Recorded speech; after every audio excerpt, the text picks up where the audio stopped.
जो किरदार होता है वो रहता है जी जी, तो ही मजा आता है। श्रुति जी, साथ ही साथ जैसे हम एक्टिंग करते हैं और इतने सारे कैरेक्टर रोल होते हैं, एक शो में बहुत सारे डिफरेंट डिफरेंट कैरेक्टर होते हैं, तो कितना टफ होता है अपने आप को बेस्ट दिखाना, क्योंकि ऑलरेडी आपके साथ कंपटीशन है जो बहुत हाई है और आपको इसमें लीड पे रहना और बेस्ट होना है, तो कैसे आप अपने आप को तैयार करती हैं? बस इतना है, उसको आपको ज्यादा नहीं सोचना है। आपको जो भी किरदार मिला है उसके प्रति पूरी ईमानदारी निभाइए। जी, कौन क्या कर रहा है ये भी नहीं देखना है कि उसने क्या किया, उसने क्या किया। मुझे ये रोल मिला है, भिखारिन का मिला है, मान लीजिए बड़ी गरीब औरत का मिला है, तो पहले तो मुझे पूरी तरह से लुक वैसा लाना है, कहीं से ये ना लगे कि भाई ये तो रिच भिखारिन है पूरी गरीब लगनी चाहिए। तो जितने गंदे अपने को, जितना जैसे होता है किरदार रियल लाइफ में वैसा बनाएंगे, आधा तो काम वही हो जाता है, आधा अभिनय पूरा कर देता है। जी, पूरी तरह से डूबते हैं और अपने आप जब आप अच्छा काम करते हैं तो लोग आपको याद करते हैं। बिल्कुल। श्रुति जी, साथ ही साथ हम ये भी जानना चाहेंगे कि मुंबई में एक एक्टर को स्ट्रगल करना कितना मुश्किल होता है और अपने आप को कैसे स्थापित करे? बहुत मुश्किल होता है प्रिया, बहुत अच्छा सवाल किया आपने। जैसे लोग बैठ के आसानी से टीवी सीरियल्स और ये वो देखते हैं, जितना इजी समझते हैं, अरे वाह कितनी अच्छी लाइफ है इनकी, इन्होंने तो इतने अच्छा, इतने अच्छे कपड़े पहने हुए हैं, इतना ग्लैमर लग रही है, ये लग रहा वो। लेकिन जो असल में एक आर्मी के लोग होते हैं, उनको जितनी कठिनाई तकलीफें उठानी पड़ती है, शायद वो हम लोग को भी, बस थोड़ा हम लोग सज धज के तरीके से तो वो बेचारे देश के लिए मिट्टी में लेट के और ये सब करते हैं, क्योंकि धूप हो, छाव हो, बारिश हो, कुछ भी हो, मतलब हमें एक एक घंटे वो धूप में वो फिल्टर और वो सब लगाते हैं, हमारे फेस पे लाइट पड़ती है जिससे हमारे फेस पे असर भी पड़ता है, और एक एंगल होता नहीं है, शूट इधर से उधर से, वही सेम डायलॉग, सेम कंटिन्यूटी कैमरे के थ्रू ली जाती है, तो हमें बार बार वो करना पड़ता है, घंटों घंटों खड़े रहना पड़ता है, क्योंकि मान लीजिए 6-7 कैरेक्टर एक साथ है, पिक्चराइज किया जा रहा, अगर आपने एक डायलॉग में फंबल किया तो सबका फिर से होगा, या दूसरे ने किया, या किसी ने कभी कभी टेक्निकली हो जाती, तो हमें बार बार वो चीजें करनी, ध्यान में रखनी, तो है मेहनत बहुत ज्यादा है और स्ट्रगल बहुत है, क्योंकि बहुत सारे लोग आ गए, अभी बहुत सारे लोग आ गए हैं मुंबई अभिनय के लिए, और सबको हक बनता है सपने देखने का। तो वो इस भीड़ में अपने आप को अलग कैसे दिखाए, कैसे स्थापित करे? कुछ नहीं, आपके अंदर एक तो टैलेंट होना चाहिए और ईमानदारी अपने काम के प्रति हो। देखिए वहाँ ऑडिशन होते हैं, ऑडिशन के मैसेजेस भी आते हैं, अब तो व्हाट्सएप आ गया, ये सब तो बहुत इजी हो गया है। पहले बहुत, जब मैंने शुरुआत की थी तो बहुत मुश्किल था, फोटोग्राफ्स देने पड़ते थे जा जा करके, बहुत सारी चीजें थी। तो अभी तो मेल कर दीजिए और आपके पास कॉल आएगा, आप ऑडिशन दीजिए बेहिचक, अच्छा सा ऑडिशन देंगे, आपका सिलेक्शन होगा। मतलब कहीं ना कहीं लेकिन आसान हो गई है। हाँ, बस प्रिया इतना मैं कहना चाहती हूँ, भीड़ होती है। अभी जैसे मैं जिस मुकाम पे पहुंच गई, वहाँ हमें शॉर्टलिस्टेड ऑडिशन में बुलाया जाता है कि भाई गिने चुने लोग हैं, लेकिन जब आप नए जाते हैं तो आपको 500, 600, 800, जैसे राशन की दुकान पर लाइन लगी जाती है, ऐसा लगता है वो लाइन लगी हुई है, जब आपका नंबर आएगा तब आपको करना होगा, तो इतनी देर आपको पेशेंस रखना बहुत जरूरी है। मतलब हजारों में आपको सबसे बेस्ट होना होता है, उसके बाद ही आप सिलेक्ट होते हैं। जी, और ये ईमानदारी और जुनून। बिल्कुल। प्रिया, हम इनसे बात तो करेंगे, क्यों ना हम इनसे एक और शायरी सुन ले, तो एक और शायरी हमें सुनाइए। जी जी जी, मैं सुनाती हूँ, मैं एक गजल सुनाती हूँ। बिल्कुल। ये तरन्नुम में सुनाऊं या ऐसे सुनाऊं? तरन्नुम सुनाऊं।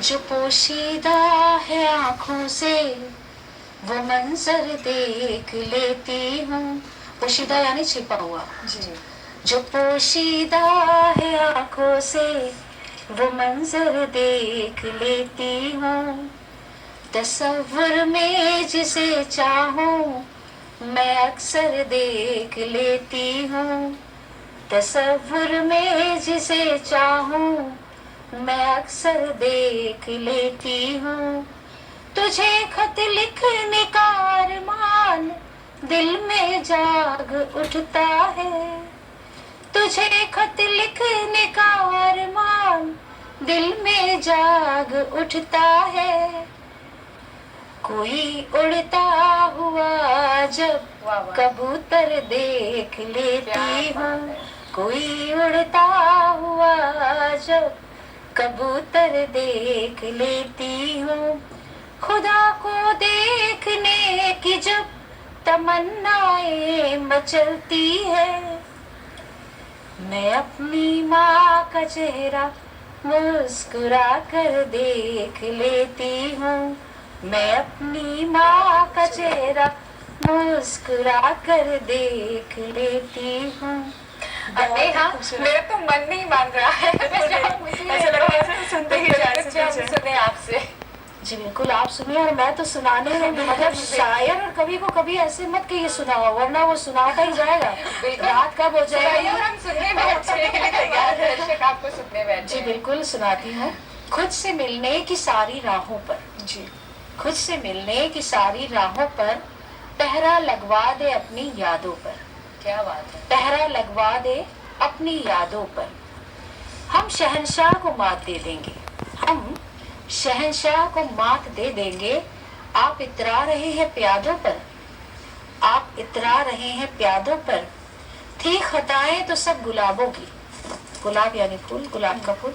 थी खताएं तो सब गुलाबों की, आया इल्जाम सारा कांटों पर। हाय हाय क्या बात। आया इल्जाम सारा कांटों पर। वाह। एक तरफ दिल तो एक तरफ है दिमाग, एक तरफ दिल तो एक तरफ है दिमाग। दो शिकारी हैं दो किनारों पर, क्या बात है। दो शिकारी हैं दो किनारों पर। बहुत शुक्रिया। दिन में करता रहा सफर सूरज, दिन में करता रहा सफर सूरज। रात को सो गया पहाड़ों पर, वाह। रात को सो गया पहाड़ों पर। तू समझता है छुप गए हैं गुनाह, तू समझता है छुप गए हैं गुनाह। लिख रहे हैं फरिश्ते कांधों पर, क्या बात है। लिख रहे हैं फरिश्ते कांधों पर। बहुत ही मीनिंगफुल और बहुत ही डीप इनकी शायरी और गजलें, बहुत ही खूबसूरत आप लिखती है। मतलब मन सच में ऐसा कर रहा है क्रिया, हम इन्हें लगातार सुनते ही जाए, लेकिन हमें बातचीत भी करनी है। तो जैसे कि आप मीडिया में एक लाइन की जाती है कि master of none and jack of all, और आप मुझे उसी का एक बहुत अच्छा एग्जाम्पल दिख रहा है, क्योंकि आप एक्टिंग भी करती है, लिखती भी है और गाती भी है। तो आपके फ्यूचर प्लान्स क्या है, आप आगे और क्या करना चाहती हैं? एक्चुअली मैं बहुत तो कुछ नहीं सोचती हूँ, बस मुझे जो चीज खुशी पहुँचाती है मैं वो करती हूँ। जी, दिल में इंसान का खुद का खुश होना बहुत जरूरी है। तो जैसे मुझे गाने से खुशी मिली, लिखने से खुशी मिली, अभिनय से खुशी मिली। हाँ, मैं बहुत लकी हूँ कि यही मेरी रोजी रोटी है और यही मुझे खुशी देती है चीजें। क्या बात है। तो अगर ऐसा हो जाए तो क्या बढ़िया है कि आपको आपकी खुशी का पैसा मिल रहा है और आप खुश हैं। तो आगे का फ्यूचर प्लान यही है कि आपकी सफलता तब है जब बच्चा बच्चा आपको जान जाए, आप कहीं जा रहे हैं। मुझे लगता है इससे बड़ा अवार्ड कुछ नहीं होता है। बिल्कुल। जब आपको सामने वाला कहता है अरे इनको तो मैंने देखा है, या इनको मैंने किसी सीरियल में देखा या मूवी में देखा, बस वहाँ आपका लगता है कि आपने जिस उद्देश्य से कदम बढ़ाए थे या सपना था वो कहीं ना कहीं पूरा होना शुरू हो रहा है। जी। श्रुति जी, हम साथ ही साथ ये भी जानना चाहेंगे कि आप अपनी जो मैरिड लाइफ है और जो प्रोफेशनल लाइफ है कैसे मैनेज करते हैं दोनों को? कर लेते हैं, थोड़ा घर वालों को सहयोग करना पड़ता है क्योंकि उतनी अच्छी तरह से नहीं हो पाता है। अब मैं तो सुबह सुबह से शिफ्ट होती, जैसे 7 से 7, 9 से 9 तो निकल जाती हूँ।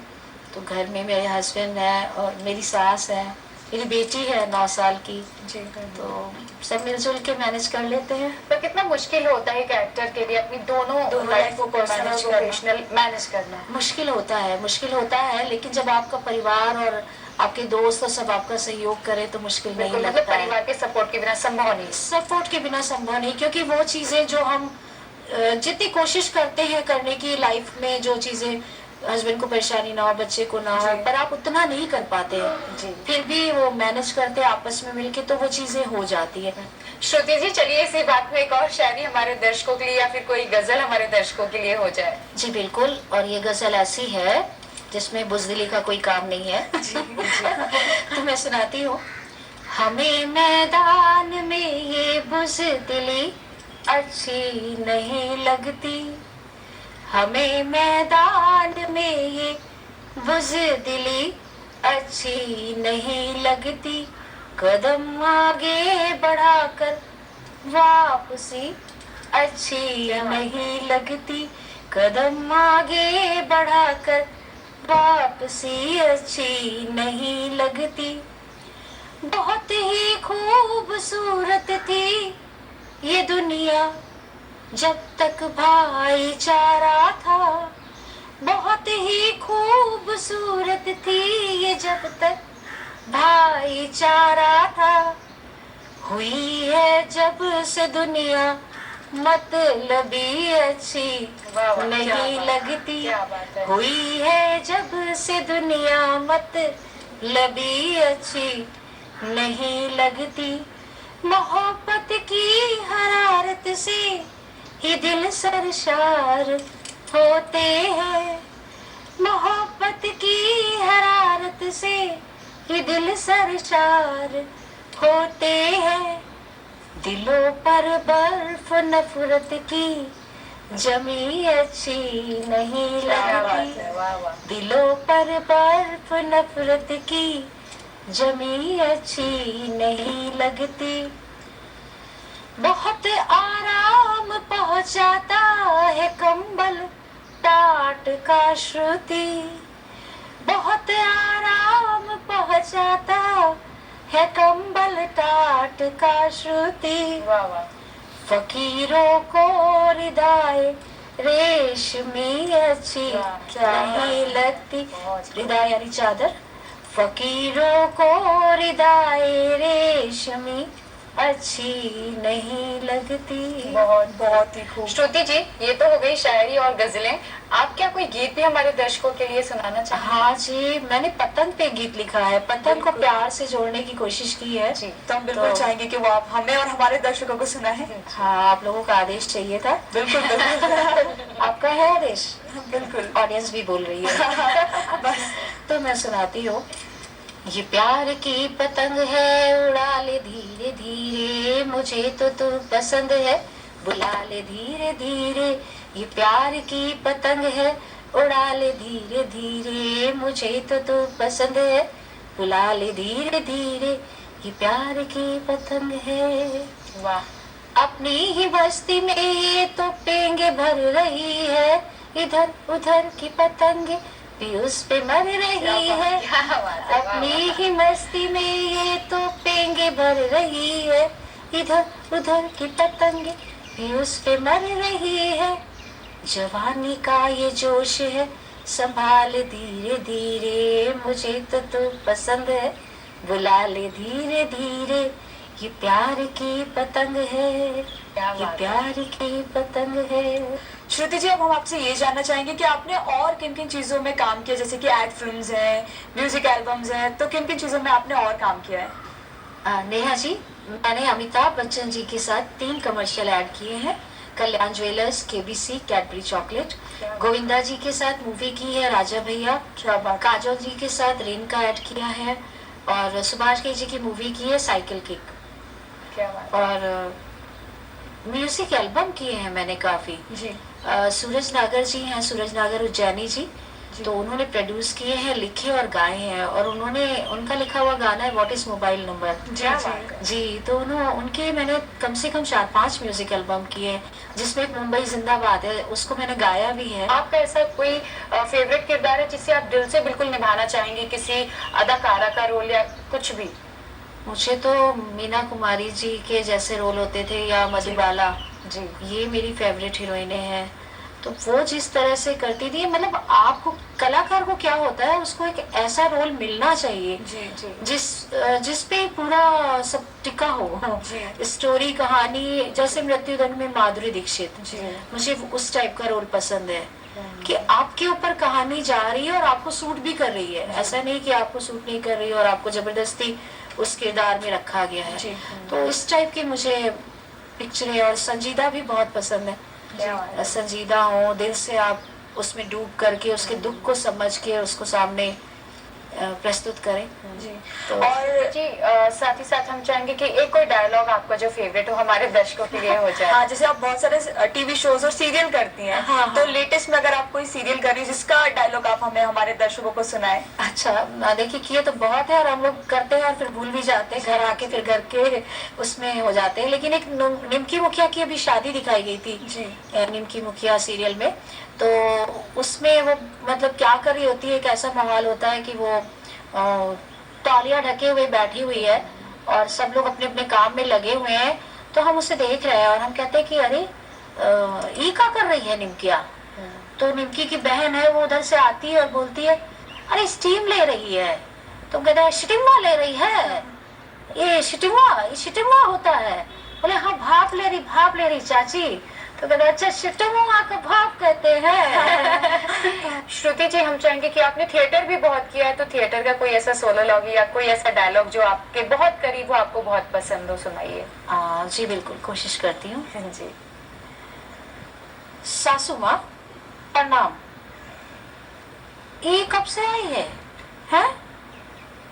ये बड़ा माजी कह के पेट बारी आपका, और हम आपको अच्छे नहीं लगते हैं? दिन रात आपकी सेवा कर करके थक गए हैं, लेकिन आपको हमारी सेवा नहीं दिखती है। छोटी बहू, अरे बड़ी बहू काका करके जान दिए दे रही है। माँ जी खीर खा लो, माँ जी आप क्या खाओगी, माँ जी आपके पैर दबा दे, माँ जी आपके लिए दूध ले बड़ा गिलास भर के। तब जब कुछ खरीद के लाएंगी तो छुटकी के लिए लाएंगी, हमरे लिए नहीं लाएंगी। हम उनको बहू ही नहीं लगते हैं। बहुत छोटी बहू और बहुत सास में जो है ना, बहुत बढ़िया ठनी रहती है, ठनी भी और बनी भी।